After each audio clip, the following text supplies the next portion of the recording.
Before we go any further with this video, I would like to thank everybody who participated in this video. I asked you some questions and you answered. Thank you so much for your input and for making this video a success. I have learned so much about being a TCK and the experiences of different TCKs, and it has given me a better insight on life as a TCK. As I've mentioned before, today's video is all about being a TCK. If you're not sure what a TCK is, stick around, you're about to find out. TCK stands for Third Culture Kid. According to Wikipedia, a third culture kid is a person who is raised in a culture other than their parents or the culture of the country named on their passport for a significant part of their early development years. As a TCK, there have been moments I felt lost and I felt like home wasn't really home. Yes, I am Tanzanian and I'm very, very proud to be a Tanzanian, but there have been moments where I feel like I'm not Tanzanian enough. I wondered if I was the only one feeling this way, and if not, why don't people talk about the struggles or joys of being a TCK? Maybe there are videos or content made for TCKs or that talk about TCKs, but I haven't come across it as yet.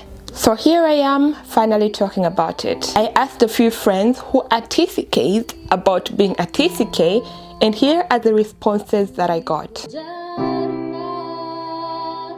Where are you from? This could mean several things.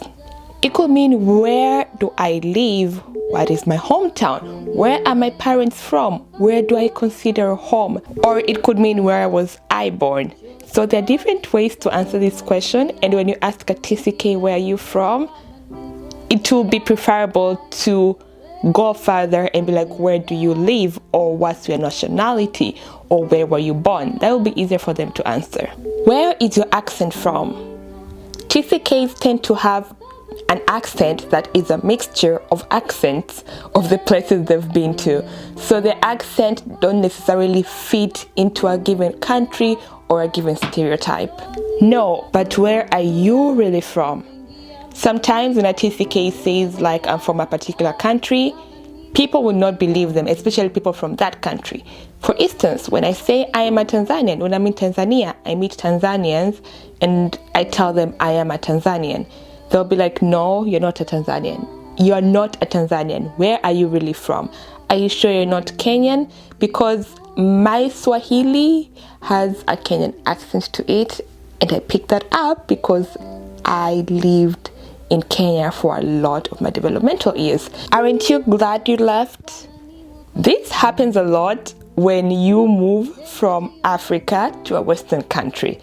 A lot of people think you moved because of struggles, and most people don't understand sometimes you didn't want to leave your home country, but your family was moving, so you had to move along with them as well, because maybe you're still a child, or maybe there are better opportunities in the other country. But it doesn't necessarily mean that you left because there were struggles or because you hate your country. Are things tough over there? Now again, if you're coming from a third culture country and you're moving to from a third world country and you're moving to a Western country, a lot of people will ask you that question. And sometimes I'm like, what do you mean that things tough over there? I'm like, I had a good time, I had great friends, I had great experiences, life was good, I was a child, and asking me if things were tough there, I don't know what answer people expect to get when they ask the question. Who taught you how to speak English? Because you speak it very well. That is another question that sometimes it's hard to answer. I know someone has asked me that question, and I just thought, I was like, oh, we were taught English in school, and in our school we spoke English a lot, and there are many people in my country and in Africa that also speak English, so that's my answer. Do you have this where you're from?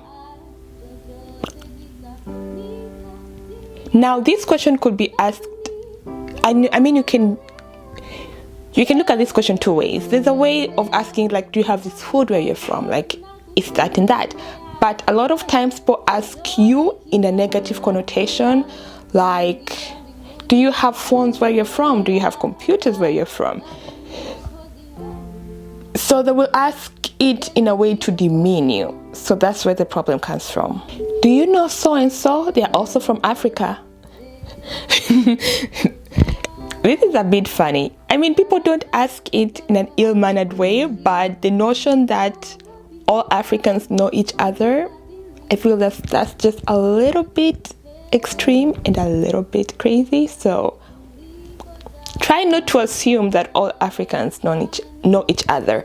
Like, not all Americans know each other. You don't know somebody who lives, you might live in Maryland and you don't know everybody who lives in Maryland, let alone people who live in Florida. So it's hard to assume that we know people from the African continent. We know everyone from the African continent. How do you like it here? Someone asked this question also, and I was like, oh, it's okay, it's a good experience. There are good things about this country, but I miss my friends, I miss the social aspect, I miss being able to commune with people, I miss a lot of things about home. So that was the best answer I could give. When someone asks you, how do you like it here? What are you going to answer if someone was to ask you that? As a third culture kid, if you're living in a foreign country and someone asks you, how do you like it here? What would your answer be?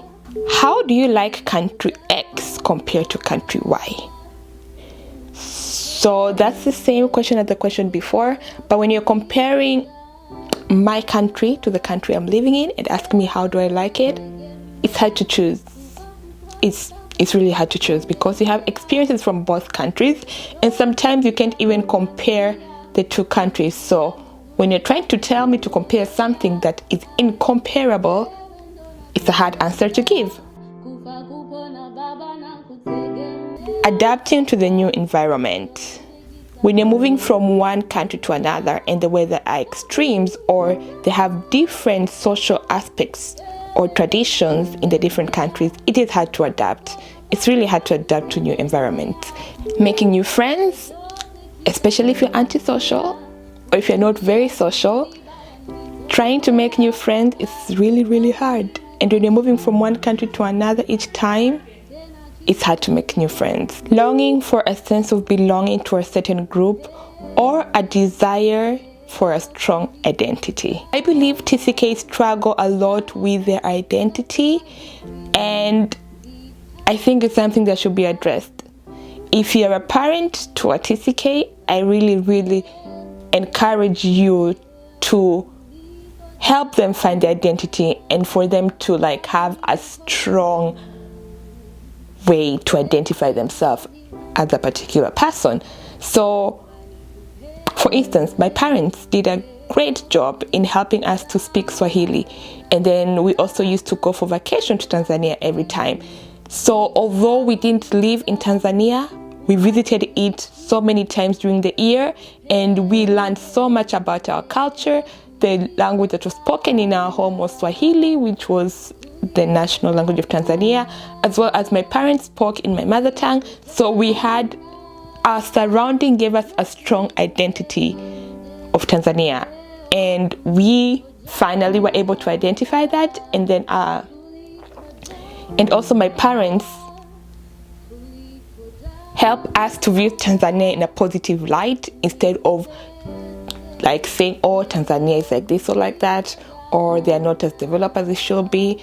But they gave us positive insights of Tanzania, and that helped us to strongly identify ourselves as Tanzanians. Not being able to fit in your actual culture. Again, this is a big struggle for TCKs, mainly because you've lived outside of your country for a really long time and you're not as used to the culture as people who live in the country for a longer period of time or for their early developmental years. So this is a big struggle for TCKs, and I'm not sure what the solution is, but I'm sure there is a solution out there. And when I find out, I will share. Trying to understand the references in a conversation in a new culture. And this could be things like old movies, old games, old traditions that are in the new culture. This is a problem that my sister had when she moved to this country. And she likes jokes, she likes laughing, and she's very social, she likes talking to people. But then she'll find herself in a conversation and someone will crack a joke and she cannot relate to. So she just has to laugh about it, but she has no idea what it means. Or someone will ask, have you played this and this game when you were a child? And you'll be there sitting like, what game is that? Or have you watched this and that show when you were a kid? And you have no idea because that was not something that was popular or that was in your country. So there's nothing you can say about it. So sometimes it's hard to have conversations when you are in a new culture because you don't know a lot of the references that they use in the conversation. Trying to explain to other people when they ask you where home is. I mentioned this before in the previous section, so yeah, it's just tough to explain to someone where they're from, where you are from, or where you consider home, because there are different aspects to that, and picking one is not as easy as it seems. Saying goodbye and watching friendships fade or change. And this technically refers to not having long-term friendships. This is something I personally struggle with. I can't say I have like friends from kindergarten or like friends that are really close to me that are childhood friends, because this video turned out to be way longer than I expected, so I will break it off to 2 videos. The first video will be 10 minutes and the second video will also be 10 minutes.